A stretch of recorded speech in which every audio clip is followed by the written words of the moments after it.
Subscribe कीजिए ध्येय IAS channel को और बेल आइकन को दबाइए लेटेस्ट वीडियो सबसे पहले देखने के लिए।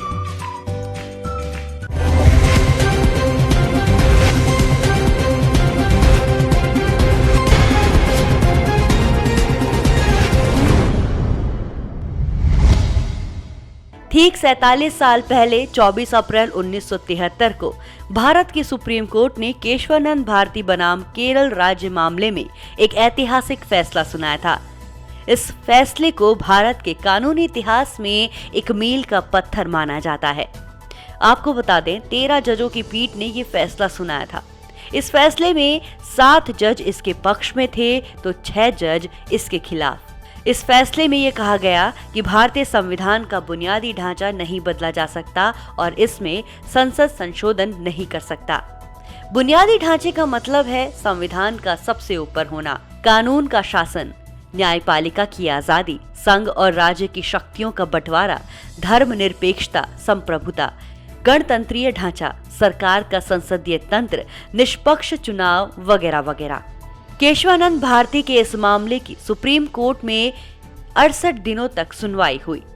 कोर्ट में दलीलों की शुरुआत 31 अक्टूबर 1972 को हुई और ये 23 मार्च 1973 को खत्म हुई। इस मामले की सुनवाई के दौरान सैकड़ों मामलों का संज्ञान लिया गया।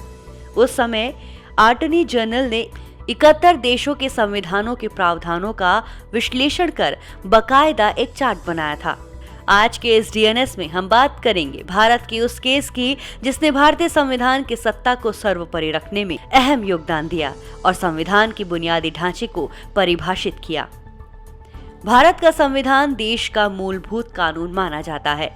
देश के अन्य कई सारे कानूनों को इसी दस्तावेज के आधार पर अमली जामा पहनाया जाता है। दुनिया के कई देशों के संविधान ऐसे हैं जिनके कुछ भागों में कोई संशोधन नहीं किया जा सकता। इसके अलावा इन भागों को अन्य के मुकाबले कुछ और रियायतें भी दी गई हैं। जब से भारत संविधान वजूद में आया तब से इस बात पर बहस होती रही है कि क्या भारतीय संसद को संविधान के खास प्रावधानों में संशोधन का हक है या नहीं। आजादी के शुरुआती सालों में सुप्रीम कोर्ट ने संसद को संविधान में संशोधन करने की पूरी शक्तियां दे रखी थी। ये बात 1991 में शंकरी प्रसाद मामले और 1965 में दिए गए सज्जन सिंह मामले के फैसले से जाहिर हो जाती है। इसकी वजह ये मानी जा सकती है कि शुरुआती सालों में सर्वोच्च न्यायालय को उस दौर की राजनीतिक नेतृत्व में भरोसा था। उस समय ज्यादातर नेता वो लोग थे जिन्होंने आजादी की लड़ाई लड़ी थी। बाद के सालों में संविधान में सत्ताधारी लोगों के मुताबिक संविधान में बदलाव किए गए। इसी के चलते साल 1967 में गोलकनाथ मामले में सर्वोच्च न्यायालय ने फैसला सुनाया कि संसद मूल अधिकारों में संशोधन नहीं कर सकती। मूल अधिकारों में संशोधन का अधिकार सिर्फ संवैधानिक सभा के पास रहेगा। साल 1970 के शुरुआती दौर में तत्कालीन प्रधानमंत्री इंदिरा गांधी ने संविधान में कुछ संशोधनों को अंजाम दिया। ये संशोधन थे 24वां, 25वां, 26वां और 29वां। ये संशोधन इसलिए किए गए थे ताकि सर्वोच्च न्यायालय द्वारा आर.सी. कूपर, माधवराव सिंधिया और गोलकनाथ मामलों में दिए गए फैसलों को खारिज किया जा सके। आर.सी. कूपर मामला बैंकों के राष्ट्रीयकरण के खिलाफ था। माधवराव सिंधिया मामला भारत में मिले देसी रियासतों को दिए जाने वाला पैसा उसको बंद करने के खिलाफ था और गोलकनाथ मामले में संसद द्वारा संविधान में लोगों को दिए गए बुनियादी अधिकार में संशोधन करने के खिलाफ था। इन सारे संशोधनों और गोलकनाथ मामले को केशवानंद भारती मामले में चुनौती मिली। चूंकि गोलकनाथ मामले के दौरान 11 जजों की पीठ बनाई गई थी, इसीलिए इसे ठीक करने के लिए 13 जजों की पीठ बनाई गई। जाने माने न्यायविदों नानी पालकीवाल, फाली नरीमन और सोली सोराबजी ने सरकार के खिलाफ केस की पैरवी की। क्या था केशवानंद भारती बनाम केरल सरकार का ये ऐतिहासिक मामला। केरल में एक इडनीर नाम का हिंदू मठ था। इसके मठाधीश थे केशवानंद भारती। केरल सरकार ने 2 भूमि सुधार कानून बनाए। इनकी मदद से सरकार मठ के मैनेजमेंट पर कई सारी पाबंदियां लगाने की कोशिश में थी। केशवानंद भारती ने सरकार के इन कोशिशों को अदालत में चुनौती दी। उन्होंने संविधान के अनुच्छेद 26 का हवाला दिया। संविधान के अनुच्छेद 26 के मुताबिक भारत के हर नागरिक को धर्म कर्म के लिए संस्था बनाने, उनका प्रबंधन करने और इस सिलसिले में चल और अचल संपत्ति जोड़ने का हक देता है। केशवानंद भारती का कहना था कि सरकार का बनाया कानून उनके संवैधानिक अधिकार के खिलाफ है।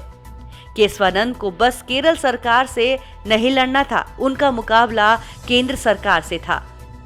केंद्र सरकार जिसकी मुखिया थी इंदिरा गांधी। कोर्ट ने क्या फैसला सुनाया?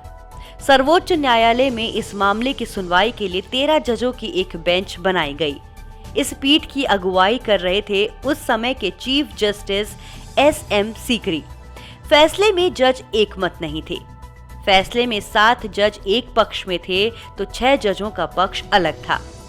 जिधर बहुमत था उसका पक्ष फैसला बना। फैसले में कहा गया कि संविधान का बुनियादी ढांचा नहीं बदला जा सकता। संसद इसे किसी भी संशोधन में नहीं बदल सकती। इसे बेसिक स्ट्रक्चर थ्योरी कहते हैं। जिन 7 जजों की वजह से ये फैसला दिया गया उनके नाम थे SM Sikri, justice KS Hegde, AK मुखरेजा, JM शैलात, AN Grover, P Jagmohan Reddy और HR खन्ना। जो इसके खिलाफ थे उनके नाम थे justice AN Ray, DG Palekar, KK Mathew, MH Beg, SN Dwivedi और YK चंद्रचूड़। केशवानंद मामले के फैसले के बाद से लेकर अभी तक संविधान के बुनियादी ढांचे के सिद्धांत को वरीयता दी जाती रही है। हालांकि कई आलोचकों ने बुनियादी ढांचे के सिद्धांत को गैर प्रजातांत्रिक कहा है। इसके मुताबिक जजों को संवैधानिक संशोधनों को खारिज करने का कोई हक नहीं है। वहीं दूसरी ओर इसके समर्थन इसे सही ठहराते हैं। समर्थकों के मुताबिक इस सिद्धांत से सरकार की तानाशाही पर अंकुश लगाया जा सकता है।